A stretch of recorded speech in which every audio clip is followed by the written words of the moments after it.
뉴스 비하인드 오늘은 홍준표 대구시장의 이른바 취재 거부할 자유가 법원에서 어떤 판단을 받았는지 자세히 살펴보겠습니다. 그리고 저희들도 살펴본 적이 있는 대구 공무원 골프대회 예산 관련 기사 뉴스민이 지속적으로 취재를 해왔었는데요. 뉴스민이 민원연이 선정하는 이달의 좋은 보도로 뽑혔다는 소식도 잠깐 들어보겠습니다. 자, 먼저 이상훈 기자 나와 있습니다. 어서 오십시오. 안녕하십니까. 이태우 대구 MBC 기자 나와 있습니다. 어서 오십시오. 안녕하십니까. 자, 먼저 이상훈 기자. 네. 지난해 4월에 이제 시작이죠. 우리 프로그램에서 TK 신공항 특별법 점검을 위한 방송을 했었는데 여기에서 내용을 문제 삼아서 대구시의 취재 거부, 취재 방해가 이제 시작이 됐습니다. 그래서 법원으로부터 이 내용을 판단을 받았는데요. 법원이 보기에도 이런 대구시의 조치 결정은 부당하다. 이런 판정을 받은 걸로 이해도 되겠습니까? 네, 그렇습니다. 대구지방법원은 대구 MBC가 대구시를 상대로 제기한 취재 방해 금지 가처분 신청을 인용, 그러니까 받아들이면서요. 취재의 자유 및 취재한 정보에 대한 보도의 자유, 그리고 정보원에 대해 자유로이 접근할 권리가 심각하게 침해됐다라고 밝혔습니다. 이태우 기자. 네. 그런데 이런 법원 판결에도 불구하고 홍준표 시장은 내가 한 게 아니다. 자, 내가 지시한 게 아니고 내 책임이 아니다. 이렇게 얘기한다면서요? 그렇습니다. 홍준표 대구시장은 법원이 문제 삼은 내용, 그러니까 법적인 뚜렷한 근거도 없이 대구시와 대구시 산하기관에 대구 MBC에 대한 취재를 거부하라고 지시한 사항을 자기가 한 것이 아니라고 그렇게 책임을 회피하고 있습니다. 그동안 홍준표 대구시장은 모든 것은 내가 책임진다면서 여러 차례 이야기했는데 지금에 와서는 얼굴을 바꾼 모습입니다. 다시 말씀드리지만 재판부는 분명히 대구시의 취재 거부는 홍 시장의 판단과 지시로 이루어졌다고 판단했습니다. 따라서 향후에 형사적인 책임 공방도 벌어질 가능성이 있는 것입니다. 홍준표 시장이 말했던 취재를 거부할 자유가 있다라고 말했던 그 부분이 자연인이 아닌 지방자치단체나 국가기관의 경우에는 그것은 인정되기 어렵다라는 것이 선언이 된 것이고, 그다음에 언론의 어떤 자유 내에는 취재원에 자유롭게 접근할 수 있는 권리가 포함된다는 것이 결정문에 명시가 되어 있습니다. 그 두 가지 부분이 앞으로도 아마 이 사건이 리딩 케이스로서 계속 참고될 수 있는 큰 의미를 가진다고 생각합니다. 네, 법원의 결정 큰 틀에서 봤는데요. 좀 구체적으로 살펴볼 필요가 있을 것 같습니다. 이상훈 기자. 네. 재판부가 정확히 어떤 점이 쟁점이고 그 쟁점에 대해서는 어떤 판단을 했습니까? 네, 이번 재판은 민사 재판이었는데요. 그래서 대구지방법원의 제20-1 민사부 정경희 부장판사가 맡았습니다. 재판부는 채무자들, 홍준표 시장과 대구시를 의미하는데요. 채무자들은 직접 또는 소속 직원, 산하, 사업소, 공사공단, 출자, 출연기관 및 그 소속 직원에 대해 채권자, 대구 MBC를 말하는 건데요.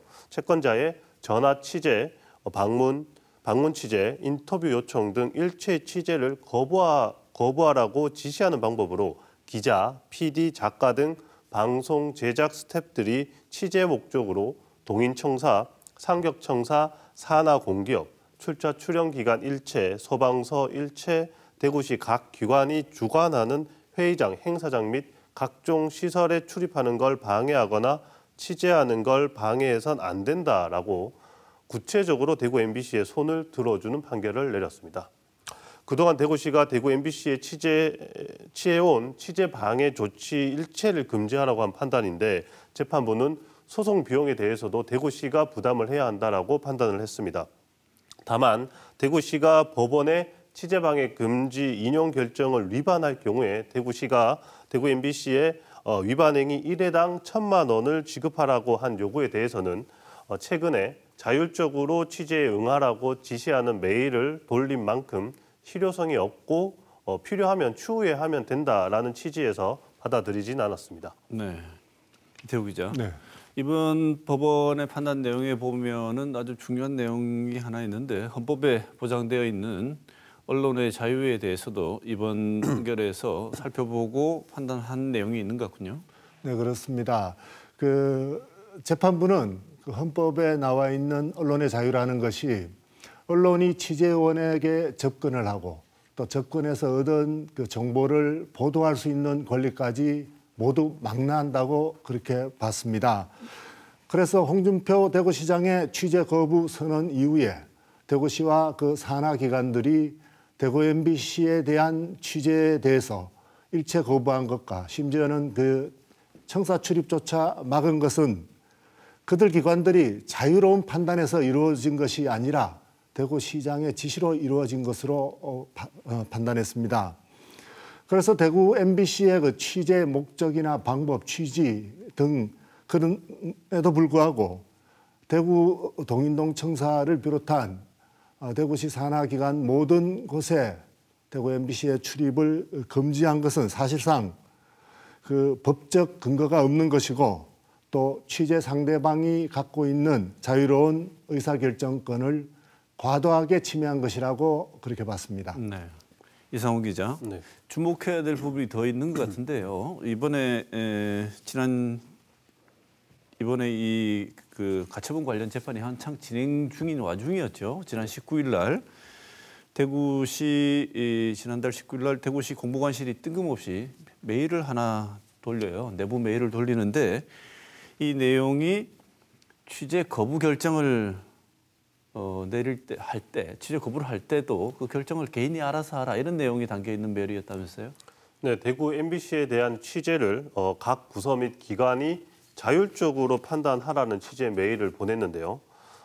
대구시는 해당 메일에 지난해 5월 1일 대구 MBC 왜곡 편파 보도 관련 취재 거부 대응이란 제목으로 부서에 전달한 메일에 이 메일에 대한 해명 성격의 내용과 추후 대구 MBC 취재는 부서가 자율적으로 판단하면 된다는 내용을 담았습니다. 대구시는 메일을 증거로 삼아서 대구 MBC의 가처분 신청이 실효성이 없다라고 재판 과정에서도 주장을 했습니다. 하지만 재판부는 대구시는 당초 답변서를 통해서는 청사 출입이 가능하고 보도자료나 전화, 이메일 등을 통해 정상 취재가 가능하다는 취지로 답했다가 실제로 취재 거부를 당한 자료 등을 제출하자 1월 19일 철회했으니 보존 필요성이 없다는 취지로 입장을 바꿨다라면서 하지만 이메일에 수신 대상이 누군지 밝혀진 바가 없고 그 실효성이 구체적으로 확인된 바 없다. 또한 취재 거부 등의 조치를 비교적 장기간 계속했다라고 하면서 대구시의 주장을 기각을 했습니다. 네. 이 메일 보면요, 이터 기자. 네.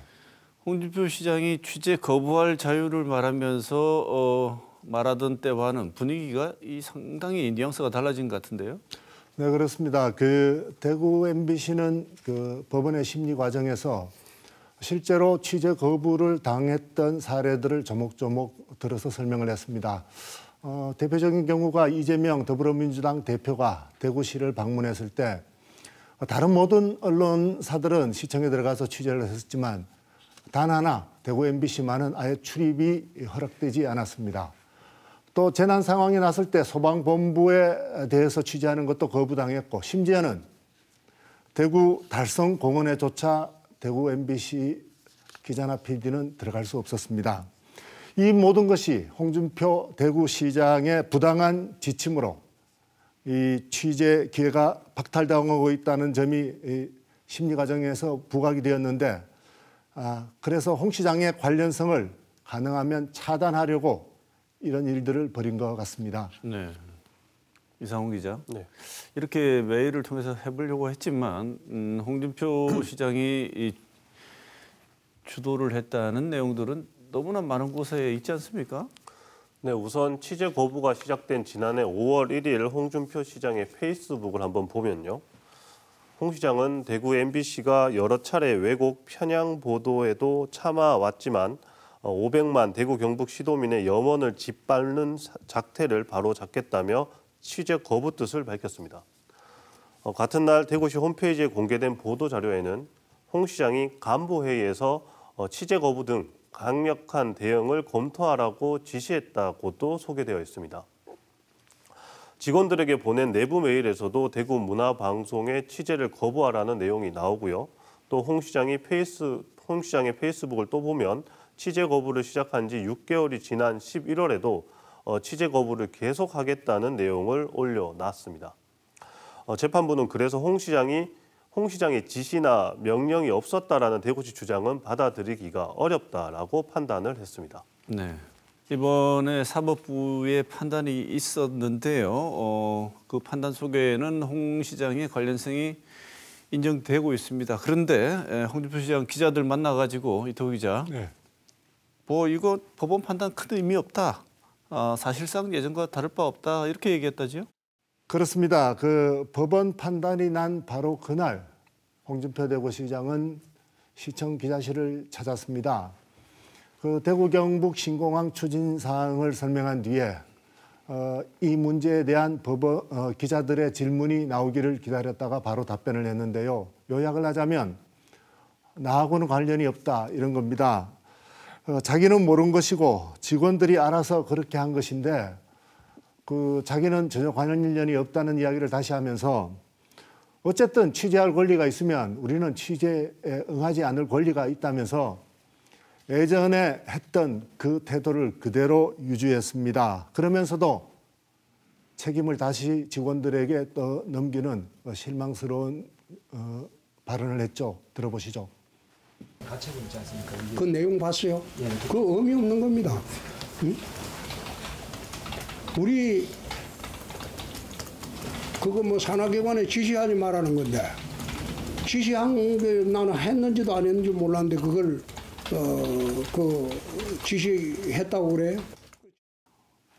어떻게 변할지 취재 과정에서 한번 잘 지켜봐야 될 것 같습니다. 자 오늘 두 번째 꼭지라고까지는 할 건 없지만 그래도 이 좋은 소식이 있어서 한번 짧게 짚어보고 지나가겠습니다. 우리도 한번 다루었던 내용이죠. 홍준표 시장 첫 공무원 골프대회 지원 예산 집행 기준을 위반했다는 내용 이 시간에도 다뤘었는데요. 이것을 집중적으로 취재해왔던 이상원 기자의 뉴스민이 이 소식으로 민주언론시민연합에서 매번 이 수상작을 정하는 이달의 좋은 보도 1월 달에 선정됐습니다. 뭐 여러 가지로 좋은 소식입니다. 이상원 기자. 네, 이 주제를 한다고 해서 좀 쑥스러웠는데요. 네. 뉴스미는 지난해 5월에 있었던 제1회 대구시 공무원 골프대회 개최와 관련해서 대구시에 대한 행정 감시를 지속해오고 있습니다. 지난해 5월 9일 대구시 골프대회 지원 1,300만 원 집행기준 위반 논란 보도를 통해서 대구시가 대회에 시상금과 심판비 명목으로 세금을 지원한 것이 내부 집행 기준을 위반한 의혹이 있다고 처음 알렸었고요. 이후 이를 입증하기 위해서 대구시에 관련한 정보공개 청구 절차를 진행을 했었는데 대구시는 해당 정보를 비공개해왔고 뉴스미는 행정 심판을 통해 대구시 비공개 결정이 위법하고 부당하다라는 결정도 이끌어냈었습니다. 민원련은 이 같은 보도 활동에 대해서 권력 감시 역할이 더욱 요구되는 지역 사회에서 뉴스민이 대구시에 부당한 예산 사용 그리고 위법한 정보 비공개 등을 끈질기게 보도하는 것은 그 자체로 의미가 있다라고 밝혔습니다. 또한 지방 정부의 독재와 잘못된 운영은 전국적으로 보도되기 어렵고 문제가 잘 드러나지 않는다라면서 지역의 권력을 지속적으로 감시하며 문제를 제기하고 있는 뉴스민의 보도가 더욱 가치 있는 이유라고 덧붙였습니다. 네. 자, 오늘 뉴스 비하인드 준비한 내용 여기까지입니다. 두 분 기자 취재하신다고 고생하셨습니다. 오늘 뉴스 비하인드 여기서 마치겠습니다. 고맙습니다.